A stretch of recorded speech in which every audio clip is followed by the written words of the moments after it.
From the arena to the front office, this is Scoreboard. I'm Chris Titley, and each episode brings you stories from the game of sport, where mindset, money, and meaning shape what comes next. Athletes, coaches, owners, and business leaders unpack the moments that matter, because the Scoreboard isn't just about winning, it's about life beyond the game. Now let's get to this week's episode. Hi, it's Chris Titley here, and on today's episode of Scoreboard, I'm joined by Michael Kasprowicz. Michael, welcome to Brisbane. What is a beautiful day here on the 6th of June. It's magical. It's a stunning time of year, isn't it, in Queensland, and not only because of State of Origin fever. That's right. Well, we went one down. What do you reckon? How are we going to go in game two? I will smash it. Yeah. No, it was a tough game, the first one, wasn't it? Tough watch, but it's a bit scrappy. I don't want to turn this into a SEN based podcast of opinion. Yes. But it was a little bit scrappy. But as a Queenslander and growing up here and seeing the very first State of Origin match in 1980 with Arthur Beetson, was back then, I think that was the confidence that we had in Queensland sport. And I think in my 19 years in cricket, it's always in the background from a Queensland, we'll find a way. We'll find a way. Now, Kaspa, as they call you, what are you up to now, Kaspa? How's your week been, firstly? And then what are you up to? Yeah, really good. Look, 3 kids, 2 of them live in Sydney now. So you're almost an empty nester. Kind of, yeah, which is kind of an interesting concept where I feel like I actually need to find a hobby. Right. You don't have a hobby. You don't have a language or you don't collect NBA trading cards? I've been threatening to learn the guitar for about 25 years. So maybe it's time. Golf, I'd rather be frustrated not catching a fish than trying to find my golf ball. But I do enjoy it.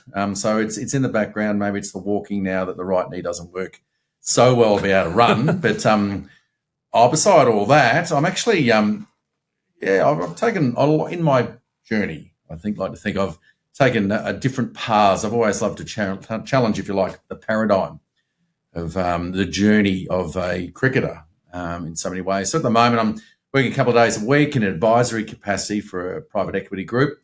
Really interesting because there's a number of different businesses within this group. One being a brewery, Easy Times, which is down the Gabba. Wollongabba. Easy Times Brewery.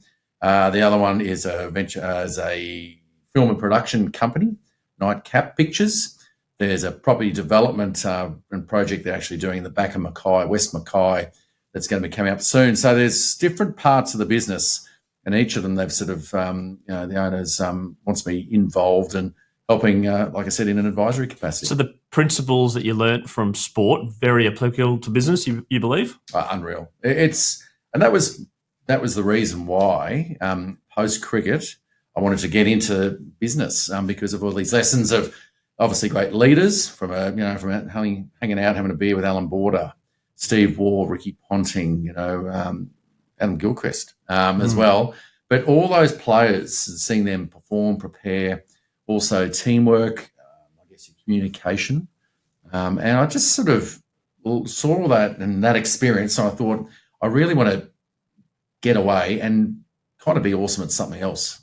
Go post-cricket and try and do something that we can sort of, utilise those lessons and all those great sort of information and experience of living my dream, playing cricket, obviously for the state and my country, utilise that in life after.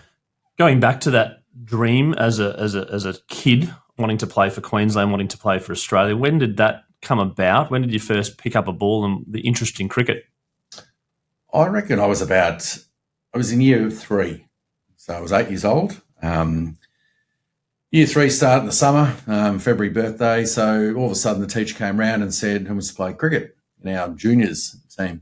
So I put my hand up, found I could bowl faster than the other kids. I can also hit the ball further than the other kids as well. So I just loved it. That was cricket season, but then obviously rugby league, we did the same thing, running around and doing all that. Managed to make these junior teams from zone teams, Brisbane South. I made the Queensland primary school team. Yep. We played New South Wales. I think that was the first time I came across Adam Gilchrist, actually. Right. In that sort of that It's interesting that primary school team's pretty etched in those memories. I didn't make it. I got close, but Anthony Kavanagh was the keeper, ended up taking the keeping spot there. But in that team, Cav, if you're listening, mate, still hold it against you. But we had Watto, Shane Watson, we had Nathan Horrocks, we had Steve Poulsen, we had Batachotto. It was a good team in the end. It's etched in that memory, but I think they did pretty well. Yeah. Well, the funny thing is, I think in my primary school team, when I was left high school around about that sort of age, I reckon there's only 3 guys still playing cricket. Duncan Betts was in there as well. Remember Betsy? He played for uni with me he did. as well. Yeah, he was in that team. Matt Lane at West. But so what my point was going to be around the drop-off of players. Yeah. People were there and things change. My journey was, I guess, the realisation of how important cricket was in my journey wasn't evident until later in life. But my father left the family when I was 9 years old. So at 9 years old, all of a sudden, I had to become almost like the senior. I had 2 brothers, younger, 6 and 4. One of them played for the Waratahs, Simon, the youngest one. But growing up, I was sort of almost like the family head, I guess. And my mum was working and struggling to put food on the table for us. I then went to Brisbane State High. Now, what was so important there, and the reason why I mention it, is for a single mum to have going to State High was great because of the GPS competition, the facilities, but all the training around whatever sport it was, whatever season it was before school or after school. So it was still accessible. At the end of year 8 at State High, so I'm 13 years old, I got asked to come down to the first 11 training sessions. In grade 8? In grade 8. At the end of grade 8, because they were touring into the next season. Yep. I went, I got asked to go on a tour with the first, they call it the 5 Highs tour. For State High, we went down to Melbourne, 16, 17, 18-year-old boys in the team, whatever. We went down there. My mum was not sure about this was a good idea, but I went down there, played for State High, first since year 9, the next following year. I think I even got Player of the Year in year 9. Then at the end of year 12 in 1989, having just come back, I'll come back to this bit with the rugby, but all of a sudden I went back to, I got picked in that school holidays period over that summer, 89, 90. I got selected to play cricket for Queensland. I'm 17 years old. I didn't have a chance to put my second chance QTAC back in the day, nominations for where I wanted to study, what I wanted to do. I was away on a southern tour with, so you got your TE score, was it? TE score, sorry. That's what it was, Yeah, but out of, I think 990 was the best, I recall. It was, yeah. Mine wasn't anywhere near that. But what I did with a few mates, I decided to go back to school the following year. So I was actually in playing for Queensland the summer and going to Brisbane State High. So, yeah. So I'm just pointing that out. So all of a sudden, I'm 17, I'm in the Queensland team. But the reason why I'm staging it like that was that I've kind of lived my life, I realised later, almost like with the expectation or the, if you like, the impression, someone else's impression of who Michael Kasprowicz is. Because I was 9 years old, all of a sudden I had to be the adult household. I'm 13 years old, I had to be, playing with men, playing with people that have got driving cars. Right? Then I'm 17 years old. I'm going on a southern tour. Obviously with Alan Borders in the dressing room occasionally. We had Carl Rackman, Greg Ritchie, and even at the time going at school, the sponsorship. There was obviously Forex, and these are the days before mid-strength beer. Having to go away and was sort of... The Forex Queensland Bulls came in around 94? They were just in the background. Yeah, they were. The Bulls went around. But there was the Benson and Hedges Sheffield Shield. Yes. And so I remember one of my first sessions, I've gone there, there's a pallet of Benson Hedges. Special filters sitting in the dressing room, and everyone got this wonderful yellow bag with Benson Hedges Sheffield Shield on it. That became my school bag. I'm a non-smoker, always have been, but I did take a couple of packs because I realised that cigarettes were a wonderful bargaining tool in the schoolyard. Right. And then people at Benson and Hedges, you're like, no, they're my sponsor. Oh, what do they do? Cigarettes. All right. Can I have a few? All right. Yeah. So there you go. Going to get a touch on the pressure of, professional. It was a professional. It wasn't a professional era then, wasn't it? No, exactly. Not at all. Everyone's so 94, 95, I reckon. I don't know if I think That's sort of when it changed, but yeah. So 1990 was my first season. So you're growing up going, want to play cricket for Australia. Did you have anything in the background going, what do I want to be when I grow up? It was just cricket. I'm just living my dream. Yep. What did happen actually in September 1989, so in year 12, the first run of it, I made the Australian schoolboys rugby team. As well as cricket. So we played Queensland, went down to New South Wales, Sydney, made the Australian team, went to New Zealand. Craig Polomana was the captain. There was a few other guys. Anyway, we played New Zealand. Unsurprisingly, we lost that game. 3 games it was. Then we came home. Then I'm playing cricket. And I thought, right, season, or I'm going to play for the University of Queensland. That's at St Lucia. I lived at Macrobat. And the irony was the reason why I played for uni had nothing to do with pathways, opportunity, anything like that. Wade Seckham, who's one of my best mates, played so many games for not only for Queensland with him for years, but also the University of Queensland. He said, Kaspa, you got to play here. Scotty Muller was there as well. He started off there. Before he went to the Gold Coast, yep. So I've actually turned up there. And the reason why was he told me there's no lock on the fridge. And everyone just helped themselves to the beer. So that was my motivation, obviously, at 17, 18 to play club cricket. It's interesting, this connection of why people play sport sometimes. And like kids my age of 12, 10 and 8, they play because one of their mates plays. And it almost feels like wherever their mate plays, it doesn't matter if it's down the road or whether it's halfway across the Brisbane.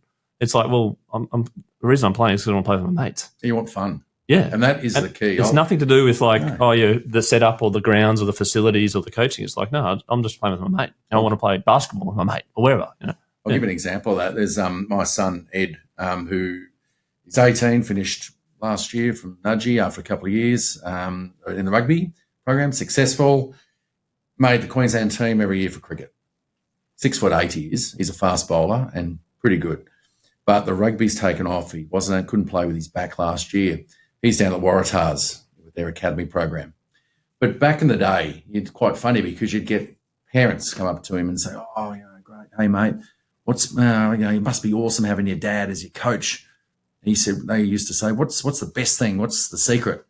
What's the best thing your dad's told you?"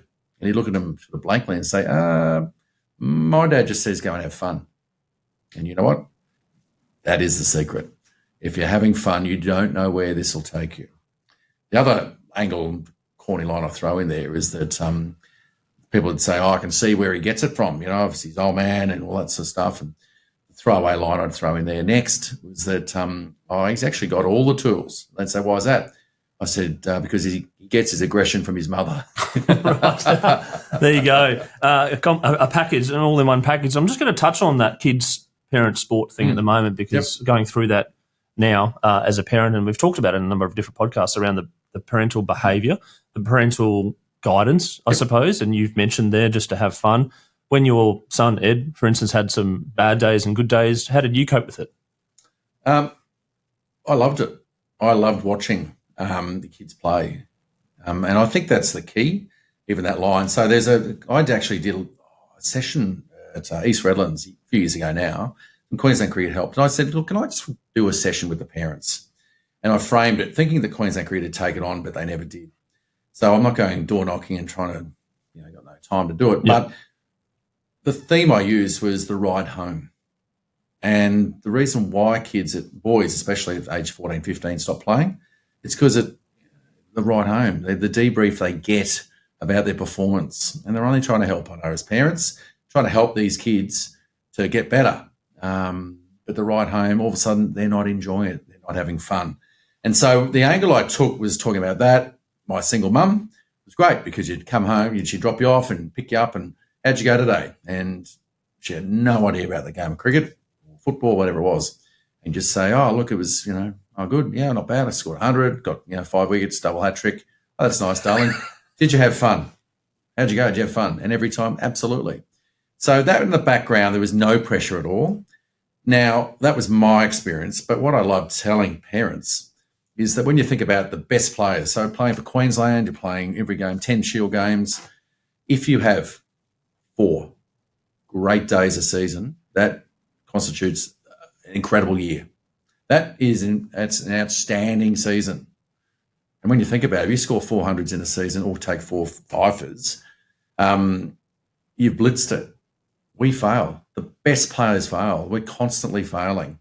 And I think that's where the expectation of your kids and your sons or daughters, whoever you're playing, it's just let them play. I realise you just want to make them feel better and help them out. But just if you're long having fun, you don't know where it can take you. Because even that with the pathways, when you get kids identified at 13, 15, whatever it is, and collecting these teams, have a look at the people in their 20s that all of a sudden got the chance. Physically, things change. They got into it. They were a spin bowler, now they're a fast bowler. Or, well, Steve Smith even, picked as number 8, didn't he? Exactly. Good example, Joe Dawes, 10th highest wicket taker for Queensland. Was a medium pacer, at Sandgate, then he goes to Valleys, gets stronger. All of a sudden, bang, he's picked. Got to the point where he's first picked for a long period of time. And there's so many examples of players like that. And the key, and I always say this, if you just keep loving the game, you don't know where it's going to take you. And from a parent point of view, do you see some behaviour every now and then of parents that sort of like, yelling or pushing their kids a little bit too hard? Yeah, of course you do. And it's not just cricket. It's all No, I'm not. And you do see that at cricket with, everyone's camped up for the day and the, the feeling of, different balls or shots or the way they play, or it's an easy game from the sideline. It is when we watch at the best level. So my other son, Harvey, he's 15. He's only 6'7", but he doesn't play cricket. He never played a game of cricket, never played a game of footy in his life. Academic blitzes. He at school at Nudge, biology, duxes that and whatever. Anyway, he come home from school and he said, Dad, I'm going to try rowing. I said, have a go. Yeah.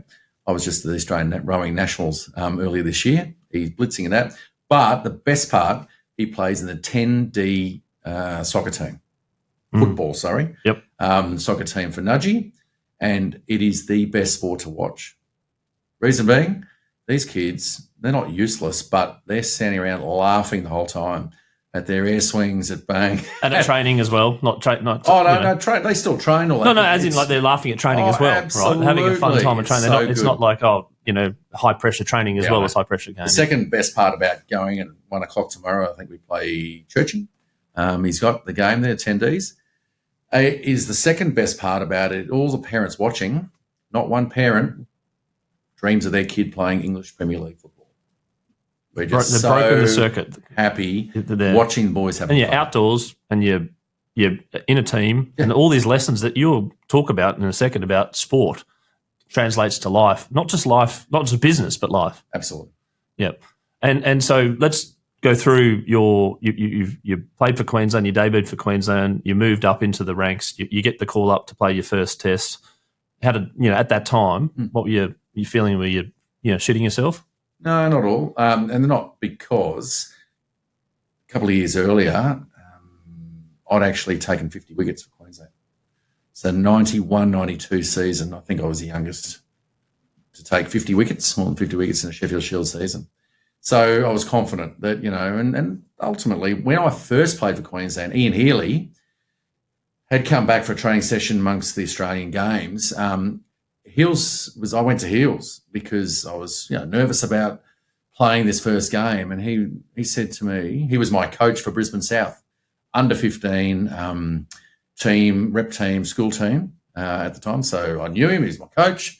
Now all of a sudden I've seen him play for Australia, playing for Norths he was. And after 6 games, I think for Queensland, he got picked for Australia.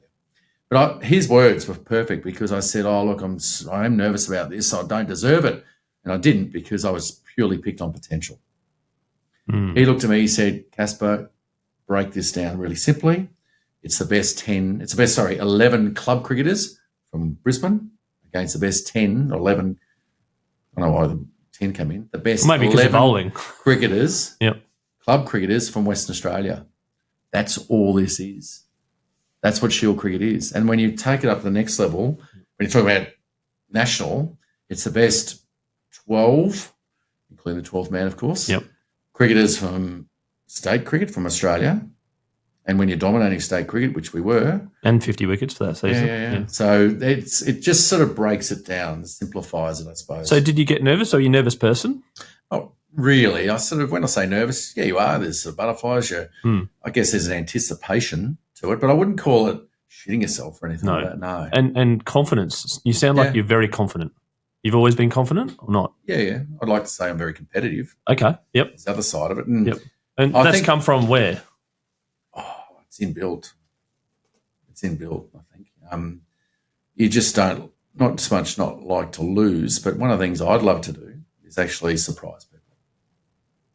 Can you go into that a bit further? Yeah, because I think one of the things that I found with my whole journey in the Australian team, the standard line I get asked all the time, and even now, which is kind of flattering in many ways because I've been retired for 18 years. I played for 19. I've been retired for 18. First of all, people say, Kaspa, are you still playing cricket? And I say, no, I'm 53, it hurts too much, but thank you. The next line you always get is, are you coaching or commentating? And that whole concept comes from, I guess, there's a perception around the fact that, well, you're a cricketer, that's what you do, don't you? You finish playing cricket and you go into coaching or commentating. I have dabbled, done a little bit of the commentary thing, but at the same time, I love surprising people because the first thing I did when I finished playing cricket was I did an MBA at the University of Queensland, Master of Business, and the concept for me was actually around rebranding. Identity? Like people go, there's a cricketer, right? How do you feel about that? Like I said, I love surprising people. Because in the conversation, I actually went and studied. I did an MBA and I was doing advisory work. And straight away, it doesn't change perception or opinion. It actually influences it, is the way I like to call it. Because people, when you're playing sport, when you're playing cricket, you're on the field, there's a perception. People have a perception or an opinion about you based on which team you play for. Or you're a fast bowler, say you're brain surgeon or rocket scientist, whatever it is. Yep. That's just your domain expertise in that. Well, that's for a period of time, right? That's right. But not for the whole period of time. When you say you're 53? Yeah. So cricket's long gone, right? So, it is, and that's where, like I said, playing cricket's long gone. Yeah. And even for me, it was 19 years playing for Queensland, right? And it's 19 seasons, of cricket, going through all the different levels from non-professional, semi-professional, right through to professional, and where it is, the start of where it got to today. But I sort of also just that journey. I thought, I said at the start, let's challenge the paradigm. Let's take those lessons into a business context, and the irony of that 19 years, even 10 years, right, with the Australian side, that in itself was pretty extraordinary. My time, 10 years, I was in and out of that side. I lived life on the edge, if you like. 13 times I was dropped. In 10 years. The Australian team. 13 times. Team, in and out of that side, 13 times in 10 years. So the lessons of resilience was a big one, and finding a way back in. And whether it be you're in and out because of an injury or whatever it was, that's all part of it too.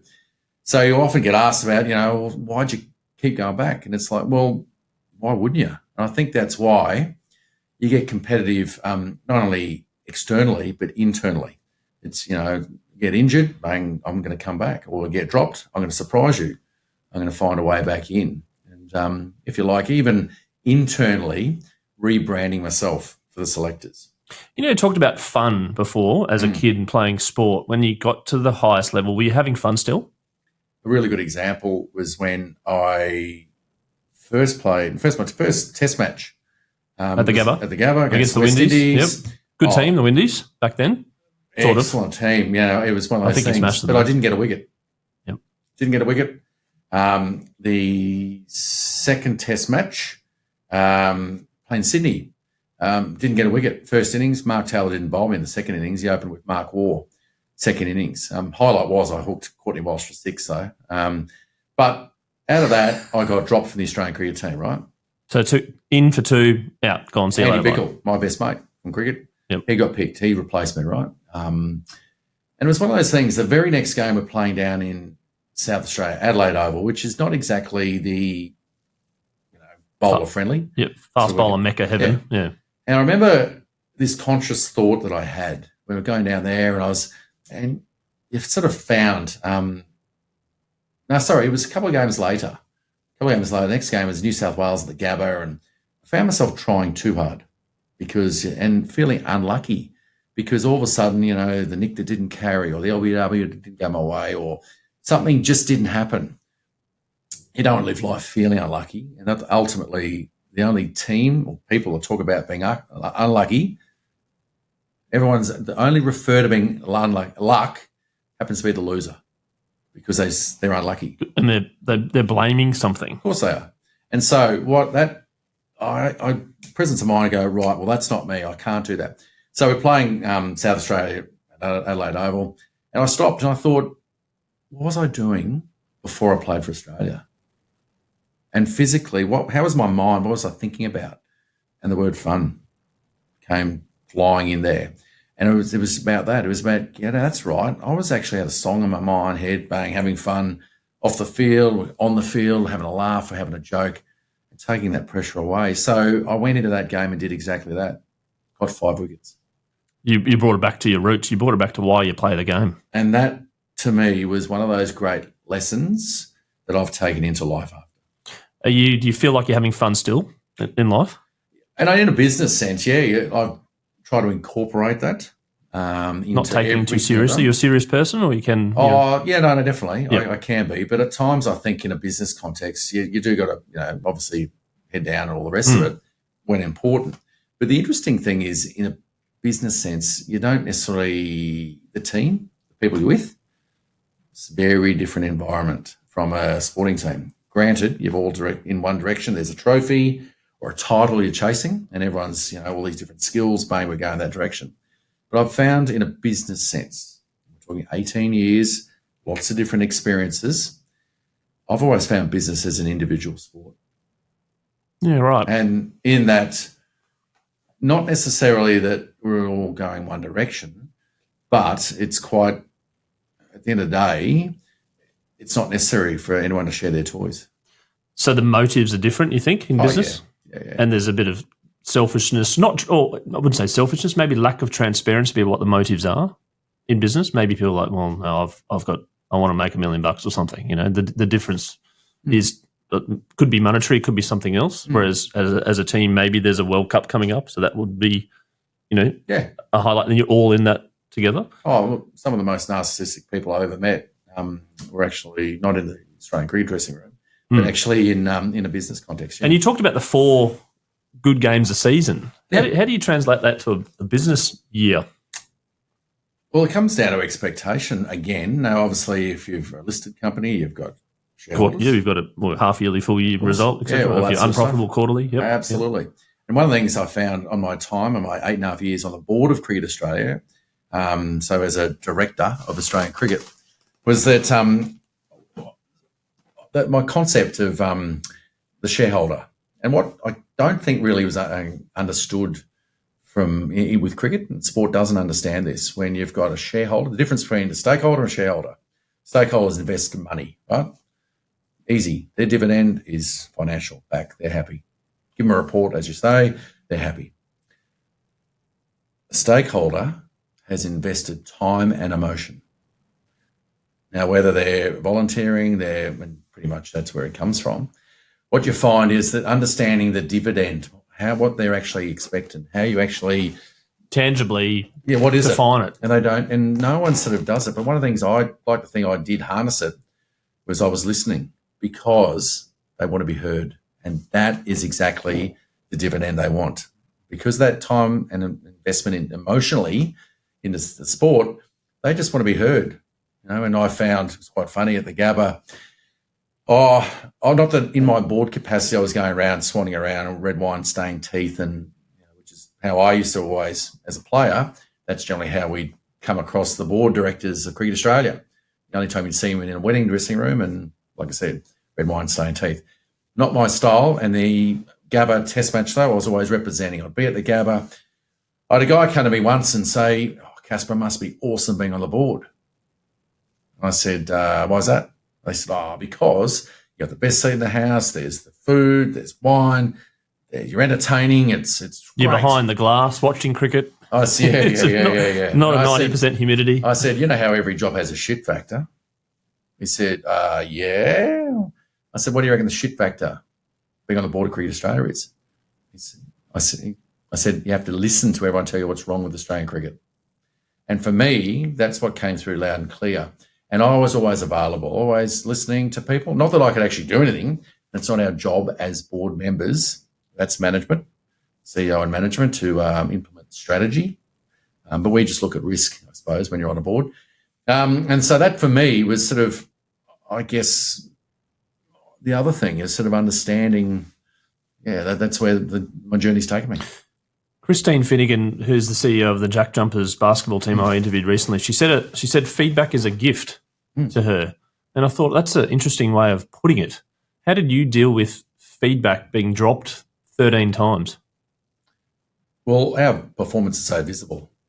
So you're getting feedback on the Monday morning paper, aren't you?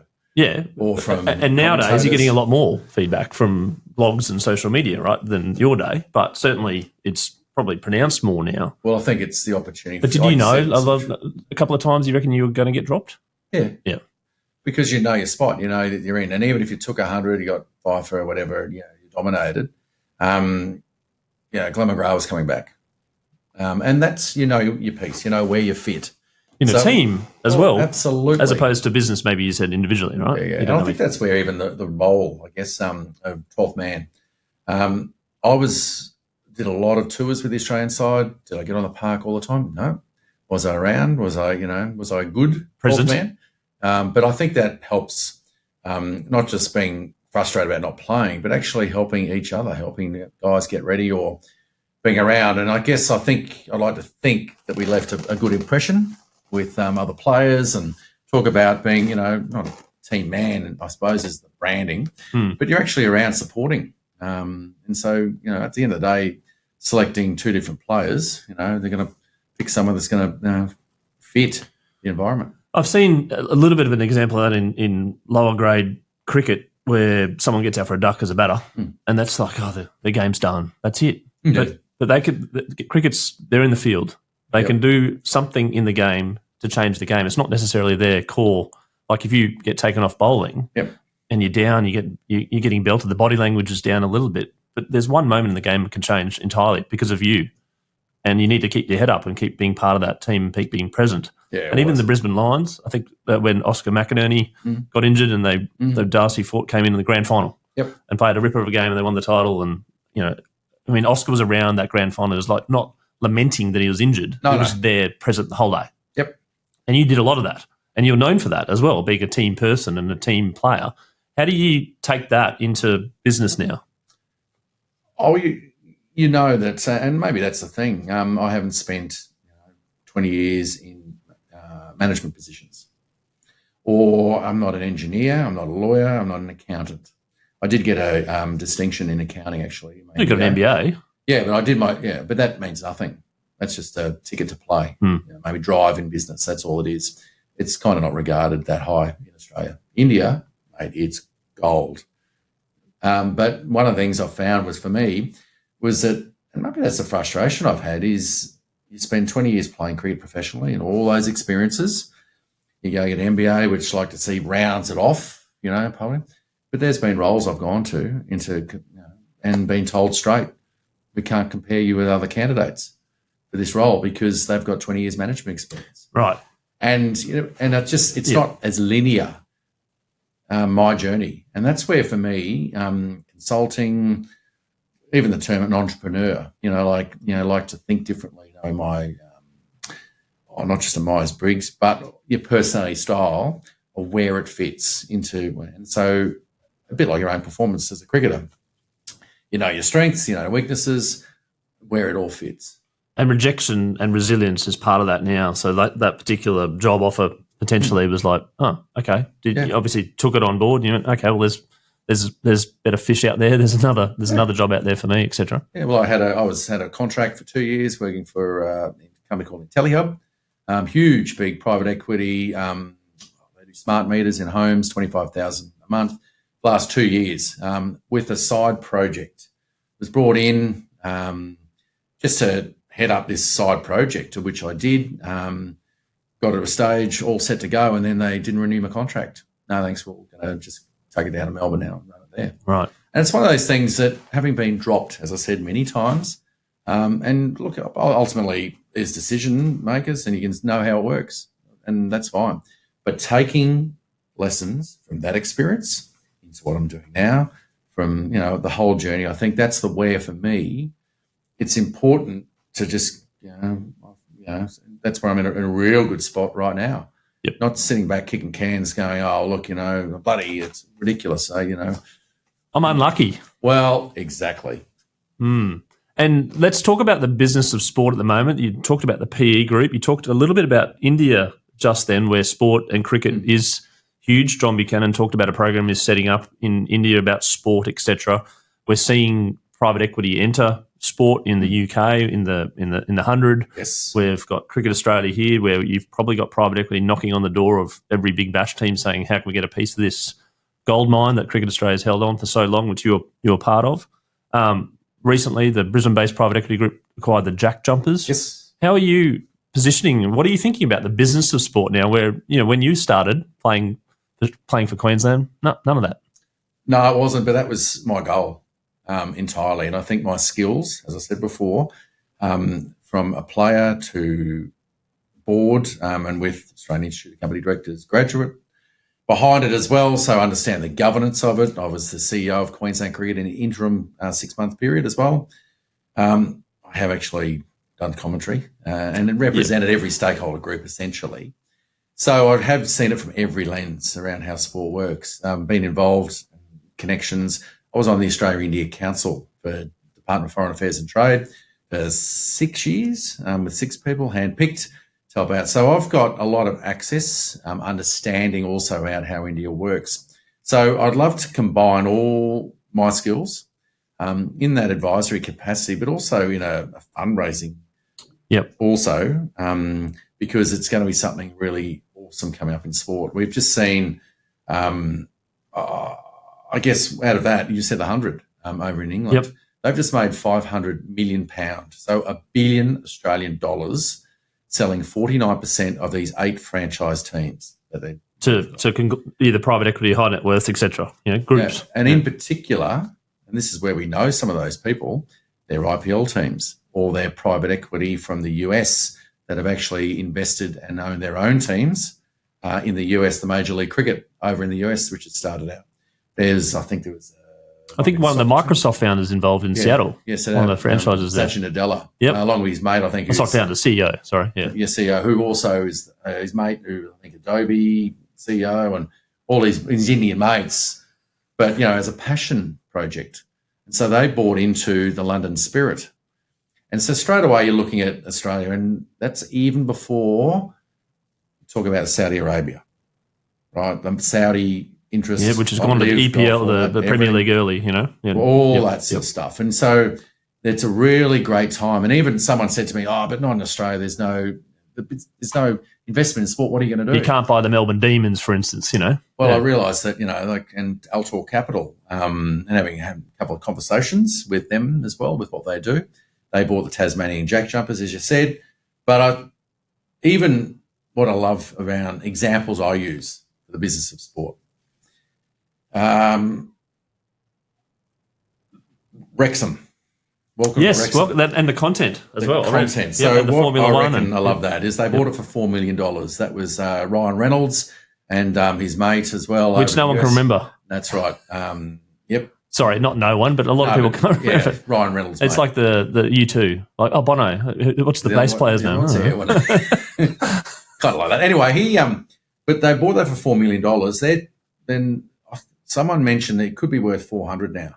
Right. Now, the reason being that they've gone up into 2 different divisions. Promotion, yep. But obviously they filmed and they produced this whole series on TV, but it was the storytelling. It was the storytelling around that journey.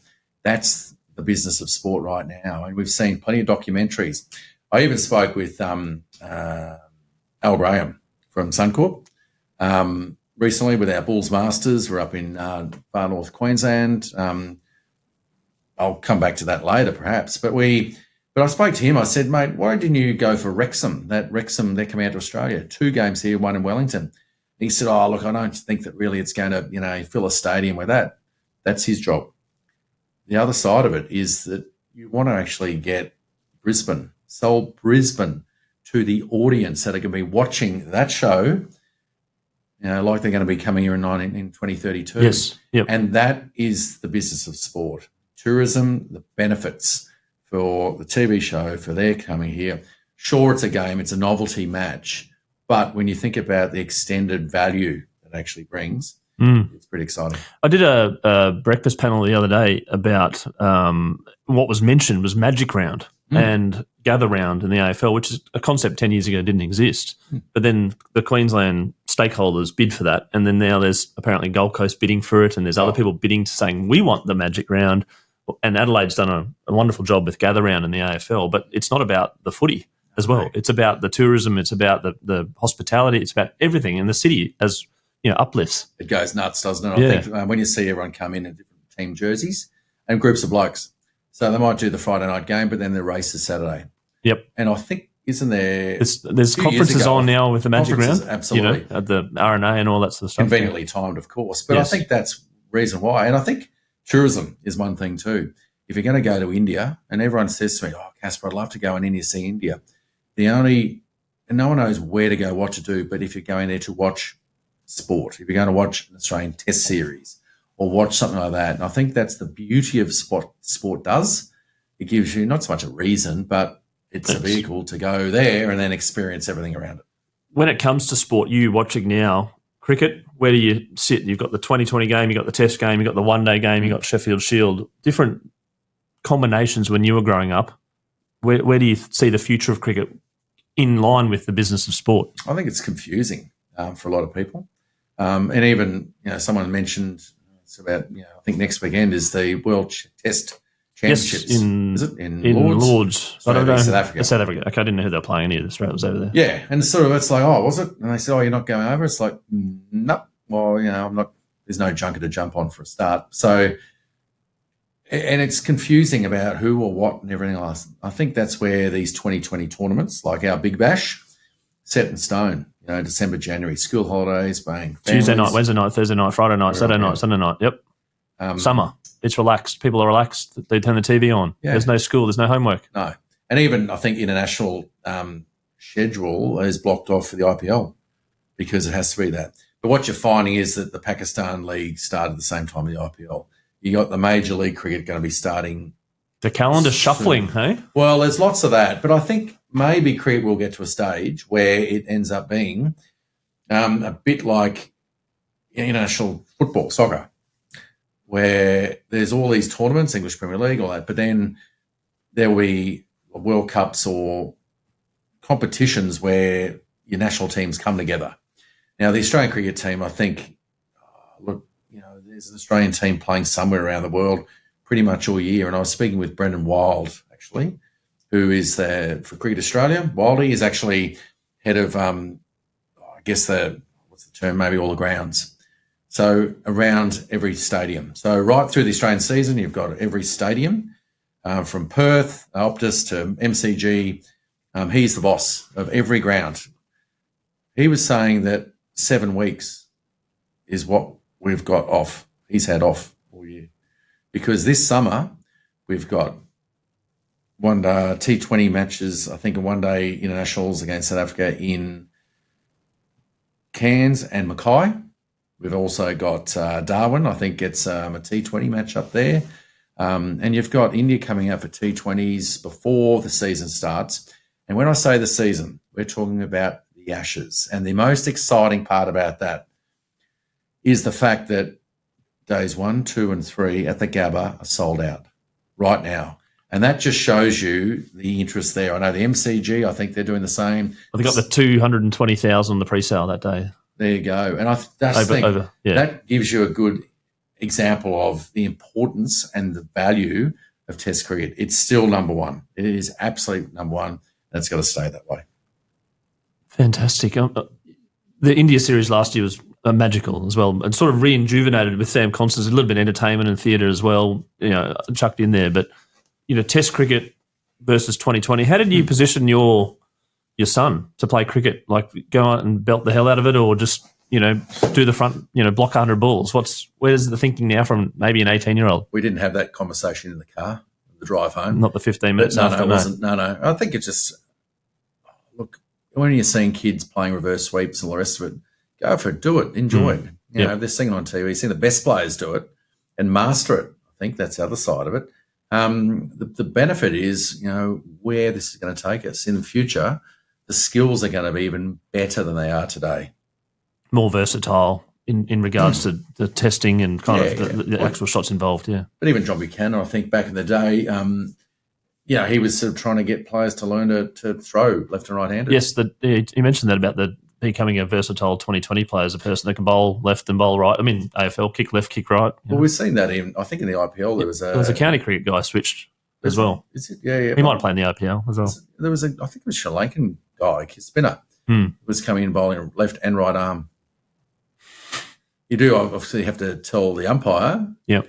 And it might be, and when you think about it, sure, with shorter boundaries, one side, left, right-handers. And the run-outs in 2020 and the fielding, all run-outs, fielding, exactly. Versatile.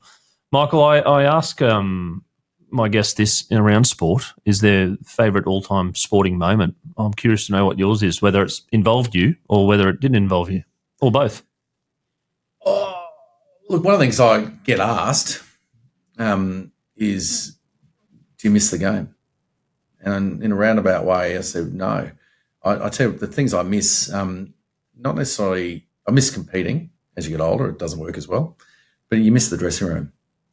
And so when you say special moments, for me, it was actually dressing rooms. And for me, the number one was India, 2004, when we won the first Water Gavaskar Trophy for 1,000 years. And the best part about that was that it was with mates. I'd been there in 98 with the Australian team. We lost. So we lost that series, 2001. The famous series? Yep. The Harbour's 30 plus and the hat-trick. And the very, very special Laxman getting that was in 500. Eden Gardens. Yep. And so, same thing. We lost that one, full strength. But then going back in 2004, I remember saying to Dizzy, Jason Gillespie on the plane, not that we were breaking any beer drinking records to India, but over a beer, I just said to him, we got to change the way we do this. And so the tactic was to bowl to the Indian strength. And so we come up with a plan to bowl straighter, meaning off stump, because normally that doesn't work because I'll flick you to the leg side. It's almost a reverse psychology. Well, what happens, what we did was actually have two men back deep on the leg side, one maybe even forward a square leg, which was almost like a sweeper as well. So if you did hit it to leg side, you weren't getting a boundary, you had to run one. Force them back with two men back, play hook shot if you want to. You'd also have a short mid-wicket for if they flick it out of instinct. If it's in the air, we'll get you. And deep in on, a bit straighter as well. And we executed with that plan. And we executed well without going into too many details around. That to me was the best sporting moment when we had something so different from the typical Australian plan, what we've been doing for years and been so successful doing, which didn't work in India. And so for me, and I guess that was it, that, that for me was the number one. You know how you talked about surprising? You surprised them because they came out and they're like, that's normally a boundary. That's right. And they're like flustered. I remember even watching a game when the defense breaks up in basketball or something and they're like, the opposition, I normally go to my right to lay it up, but I can't do that. They get frazzled, right? Yep. You frazzled them. Yeah, exactly. And another question I ask is your scoreboard moment, which is a moment in your life which you can remember very, very vividly, and it's almost like a Kodak moment. You go, I remember that moment, and from then something changed. So 1998, I mentioned before, India. Conveniently, I think everyone was injured. All the fast bowlers were injured. So I was leading the Australian bowling attack in India. Easily the toughest, most hardest conditions, 30 or 5 degrees plus, flat wicket, not a not a blade of grass, let alone a living organism in the wicket, which isn't great for fast bowlers generally. And we lost the first 2 Test matches against India. Tendulkar was on fire. Before that game, I actually remember 2 things before the game. There were Dennis Lillee coming around the field. It was like an oasis, this guy walking around. The greatest fast bowling resource of all time. Dennis was there, and I just said to him, "Oh, mate, come to watch training." He was over there with the MRF, Pace Foundation, helping their young fast bowlers. I said, "Dennis, you've been watching Tendulkar. What do you reckon? Is there something in his technique or something you spotted?" He looked at me, looked skywards, rubbed his beard, had a bit of a beard, come back down. He said, "No, mate, just make sure you walk off with pride." So when the greatest fast bowler of all time had nothing, it was like, right, good luck then. However, I was talking to Javagal Srinath before the game that he won, fast bowler, have a chat. I said, "What's the secret with reverse swing, mate?" And he said, "You got to keep the rough side dry." And out of that, it's got nothing to do with sandpaper. Don't worry, that's a load of shit. It never did have anything to do with it, mind you. So it was keeping the rough side dry, of which I mentioned to our team. I said, right, the second innings. So instead of the ball going to the keeper, to the slip, to the gully, to every which is the traditional kind away, of the ball was actually getting walked over, held in 2 fingers, bang. And I'm a good perspirer, a good sweater. Well, I mean, you're in India as well. Well, I'm one of the best to speak to. So a few of my mates, you're VIP. They'd endorse that. So MVP, I'd sorry. walk over and literally from mid-off grab it with 2 fingers. And all of a sudden, from that experience, I ended up getting 5 for 28. We ended up winning the Test match. And so the takeaway from that, and I've always used this in every part of my life, and certainly in a business context, is you have to adjust your skills to suit the conditions. Adjust your skills that you might have that work to suit those conditions, because it might, while bouncy outswingers work at the Gabba, they're not going to work at Chinnaswamy Stadium.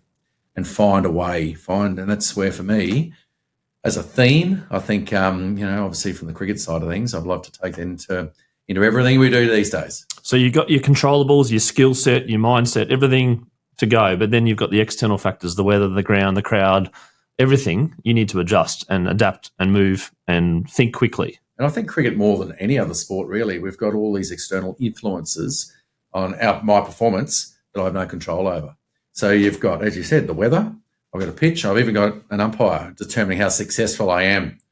Out of your control. Absolutely. Sometimes. And you can't waste any time worrying about that stuff. You have to prepare yourself the best you can, and, it'll dish up whatever result. But put yourself in the best position and, if you like, own your journey by doing that in your preparation and what you do, so that you give yourself the best chance to succeed.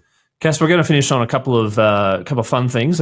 One's a trivia and one's a scoreboard scramble, which I do. But trivia, which you might not know or you might know, but do you know how many balls you bowled as a cricketer in first class, including List A? I haven't. I know it's a lot. Like I said, 19 years. I know I've taken, 955 wickets?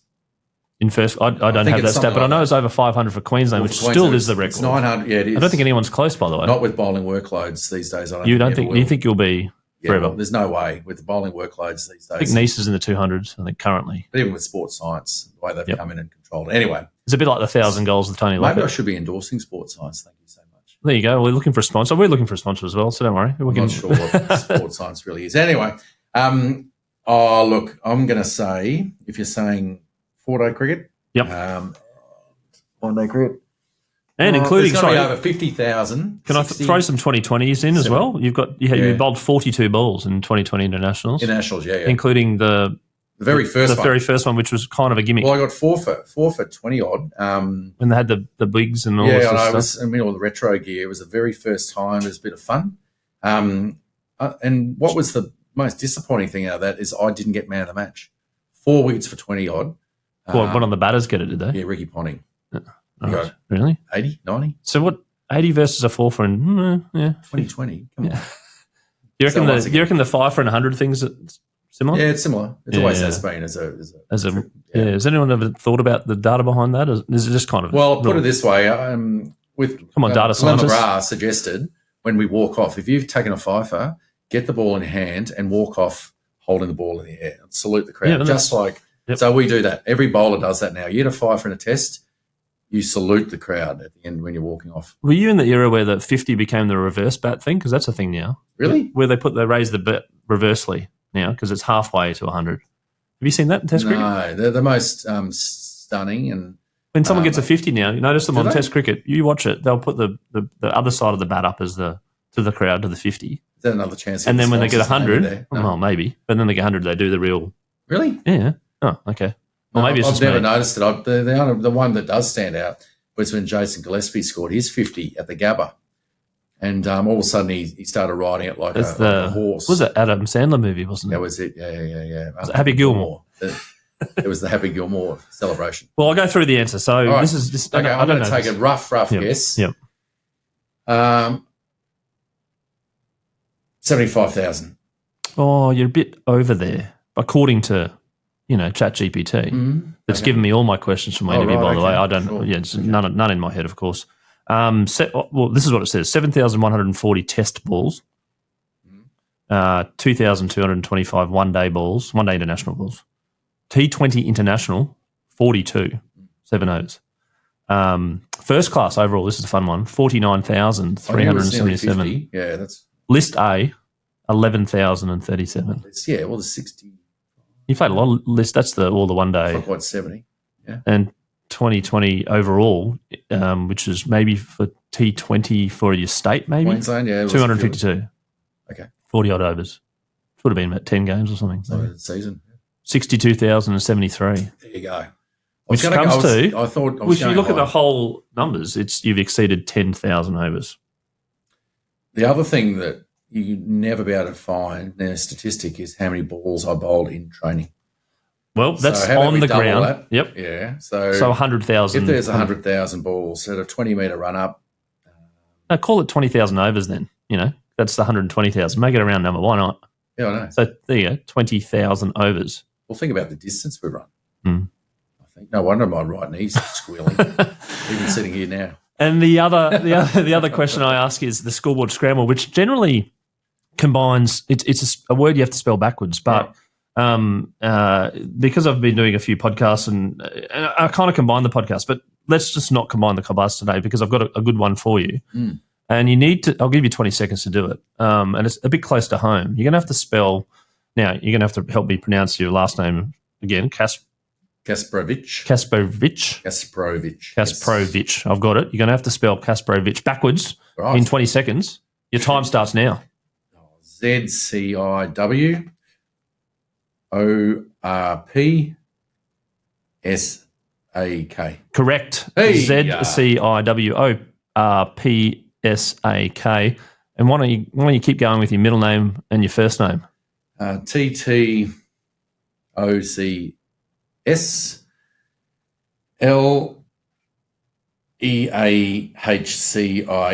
Jackpot. Nailed it.